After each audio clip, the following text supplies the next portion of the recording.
کرام، معلمات، طالبات، حاضرین و حاضرات، اللہ رب العالمین کا بے انتہا شکر ہے کہ اللہ تبارک و تعالیٰ نے اپنی مخلوق میں سب سے پہلے قلم کو پیدا کیا۔ کسے پیدا کیا؟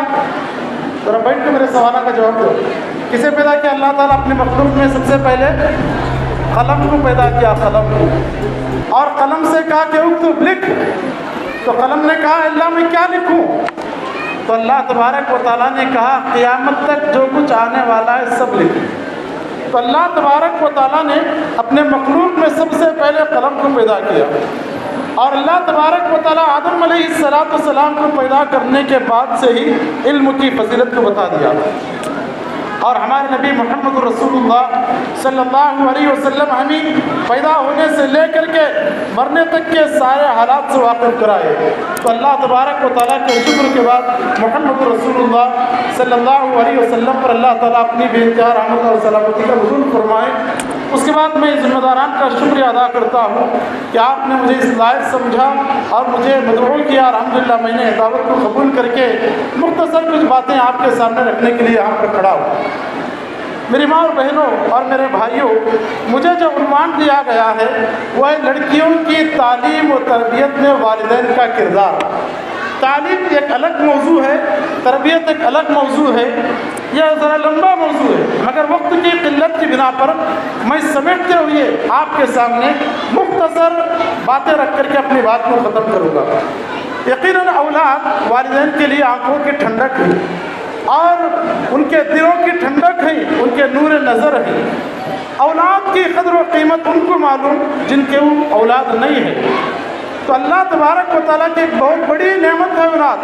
اللہ تبارک و تعالیٰ نے اسے زینت کہا، دنیا کی زینت، المال والبنون۔ اللہ تبارک و تعالیٰ مال اور لڑکوں کو اللہ تبارک و تعالیٰ نے دنیا کی زینت کہا، مگر یہ اولاد جہاں پر زینت ہے وہیں پر اللہ تعالیٰ نے کہا انما اموالکم و اولادکم فتنہ، مال بھی اور اولاد بھی تمہارے لیے آزمائش ہے۔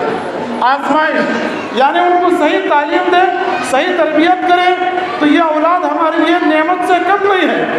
اگر ہم ان کی صحیح تعلیم اور تربیت نہ کریں تو پھر یہ اولاد دنیا میں ہی ہم کو جہنم کا عذاب بتائے گی، بڑے آزمائش سے گزرنا پڑے گا۔ دو واقعے میں آپ کو بتاتا ہوں، میری بات کو ذرا غور سے سنو۔ کہ ایک واقعہ یہ ہے کہ ممبئی کے اندر ایک بڑا مدرسہ یعنی ممبئی کے ایک عالم دین مولانا مختار احمد ندوی رحمہ اللہ علیہ نے ایک بڑا مدرسہ قائم کیا ہے۔ وہاں سے ہر مہینہ ایک مجلہ نکلتا ہے، ایک کتاب، اور اس کتاب کا نام ہے البلاغ۔ البلاغ کتاب میں انہوں نے ایک واقعہ نقل کیا، بہتے آنسو ایک موضوع ہے، اس موضوع پر انہوں نے یہ سچا واقعہ لکھا کہ والدین کو ایک ہی بیٹی تھی، ایک ہی بیٹی، کیونکہ آج کل ہوتا یہ ہے کہ جن کو ایک بیٹی ہو، دو بیٹی ہو، بڑے لاڑ و پیار سے، بڑے نخروں سے ان کی پرورش کرتے ہیں۔ وہ جو بھی غلطیاں کرے سنبھال لیتے ہیں، سدھارنے کی کوشش نہیں کرتے۔ تو وہ ماں باپ کو ایک ہی بیٹی تھی، بچے کو اسکول بھیجا کرتے تھے، بعد میں دھیرے دھیرے بچی کالج میں پڑھنے لگی، اللہ تبارک و تعالیٰ نے اسے خوبصورتی سے نوازا تھا، مگر وہ پڑھنے کے بجائے دن بدن اپنے اخلاق سے گرتی ہوئی جا رہی تھی، اس کے اخلاق گر گئے، اور ہوا یہ کہ کالج میں ایگزاموں میں فیل ہونے لگی، کالج والے اسے نکال دیے۔ والدین نے بچی کو وارننگ دے کر کے گھر میں بٹھایا، مگر اسے ڈرگس کی بھی عادت پڑ گئی تھی، نشہ کی بھی عادت پڑ گئی تھی۔ وہ اپنے والدین کو دھمکیاں دینے لگی کہ مجھے باہر جانے دو اور میرے دوستوں کو گھر پر آنے دو، ٹھیک ہے، ورنہ میں خودکشی کر لوں گی، میں آتم ہتیا کر لوں گی۔ تو والدین مجبور تھے، اپنے بچی کے سارے غلطیوں کو سہتے رہے، مگر ان کے لیے جہنم سے کم نہیں تھا، جہنم سے کم نہیں تھا۔ عیاشیاں وہ کر رہی تھی، اپنے ہی دوستوں کو اپنے ہی گھر میں والدین کے سامنے لا کر کے باقاعدہ والدین کی عزت کی دھجیاں اڑاتی تھی۔ آخرکار مجبوری پر ماں باپ اپنے بچی کو جو ہے پولیس کے حوالے کرنے کے بجائے، کیونکہ ایک ہی بیٹی تھی، عزت کا معاملہ تھا، ماں باپ نے گھر چھوڑ کر کے وہاں سے چلے گئے۔ تو کتنے افسوس کی بات ہے۔ تو اولاد کی اگر صحیح تربیت نہ کی جائے تو یہ اولاد فتنہ بن جاتے ہیں، آزمائش بن جاتے ہیں۔ میری ماں اور بہنوں، ایک سروے کے مطابق آج کالج میں پڑھنے والی بچیاں ان کو صحیح تعلیم اور تربیت نہ ملنے کی وجہ سے 1 نہیں 2 نہیں 8 لاکھ مسلمان لڑکیاں مرتد ہو چکی ہیں۔ کتنی لڑکیاں؟ 8 لاکھ لڑکیاں اسلام کو چھوڑ کر کے غیر مذہب کو اپنائی ہوئی ہیں اور دین اسلام سے مرتد ہو گئی ہیں۔ ان کا ذمہ دار کون؟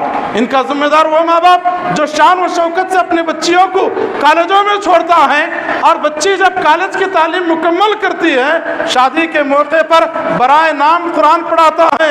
کیوں؟ اس لیے کہ پوچھنے والے پوچھیں گے کہ تمہاری بچی کیا پڑھی ہے؟ اب یہ بولے گا کہ سب کچھ پڑھی ہے مگر قرآن نہیں پڑھی، تو افسوس کرنا پڑے گا، اسی لیے برائے نام قرآن پڑھاتے ہیں اور بچیوں کو جو ہے دن بدن اخلاق میں بگڑتے ہوئے دیکھ کر کے بھی ان کو سدھارنے کی کوشش نہیں کرتے۔ میری ماں اور بہنوں، آپ کو اللہ تبارک و تعالیٰ نے جسمانی طور پر کمزور بنایا، مگر آپ کی بات ایسی ہے اگر آپ چاہیں تو ایک محدث کو پیدا کر سکتے ہیں، آپ چاہیں ایک مفسر کو پیدا کر سکتے ہیں، آپ اگر بیٹی ہیں تو باپ کو بدلا سکتے ہیں، اگر آپ بہن ہیں تو بھائی کو بدلا سکتے ہیں، اگر آپ ماں ہیں تو بیٹے کو بدلا سکتے ہیں۔ اس سلسلے میں میں مثالوں کے ذریعے آپ کو بتا سکتا ہوں، واقعات کے ذریعے سے آپ کو بتا سکتا ہوں، مگر میرے پاس وقت کی قلت ہے، وقت کی بڑی کمی میں محسوس کر رہا ہوں۔ صرف ایک واقعہ میں بتاؤں گا۔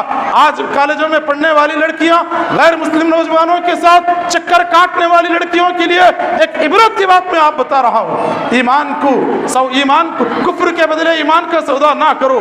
میرے ماں اور بہنوں، میرے بھائیوں، سن لو، اللہ کے نبی صلی اللہ علیہ وسلم کے زمانے میں حضرت ام سلیم رضی اللہ عنہا نامی ایک خاتون ہیں، ایک صحابیہ ہیں۔ ان کے شوہر مالک بن نضر کا جب انتقال ہو جاتا ہے، مالک بن نضر کا انتقال ہونے کے بعد میں ابو طلحہ رضی اللہ عنہ ایک مشہور صحابی ہیں، بڑے خوبصورت بھی، مالدار بھی اور قبیلے میں نام والے بھی، وہ ابو طلحہ رضی اللہ عنہ جو ہے ام سلیم رضی اللہ عنہ کو نکاح کا پیغام بھیجتے ہیں۔ تو ام سلیم رضی اللہ عنہ جو